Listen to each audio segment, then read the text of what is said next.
So let us go into the next public building, that is bank. So here you can see the banks are of three categories mainly: the savings bank, the commercial bank, and the agricultural bank. So all these banks are having different functionalities, you can see here. So in the savings bank, so mainly the savings account are going to be taken. Even the safe vault or safe lockers are to be provided for the customers of the savings bank.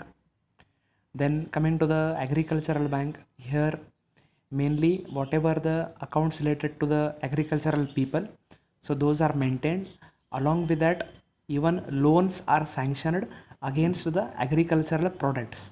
Okay, so then coming to the commercial banks as well. So in commercial banks, so as the name you can see here, so the commercial bank means whatever related to commercial products, so those are dealt with. So along with the people who are in commercial field or business people, for those people the accounts are going to be there in the commercial bank.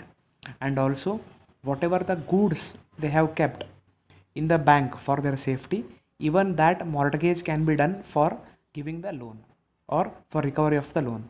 That is, we can keep that not agricultural, the commercial product, any commercial product we can keep there, for which the business is going to be done by that particular person.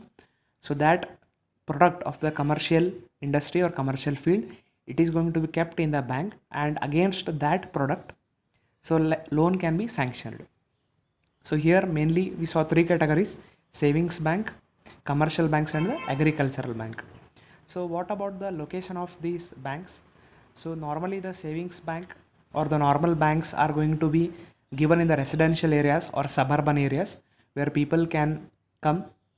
So it should also be located in such a place that the local transport should be good, the local transport should be convenient to reach that place.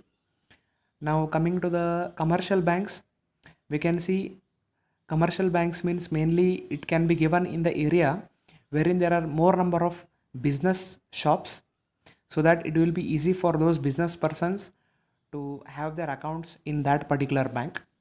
So in this manner we have to decide what are the locations of the different kinds of the bank, and what should be the size of the bank, what should be the total area of the bank. It is going to be depending, or it is going to be decided on the number of customers that can come to the bank.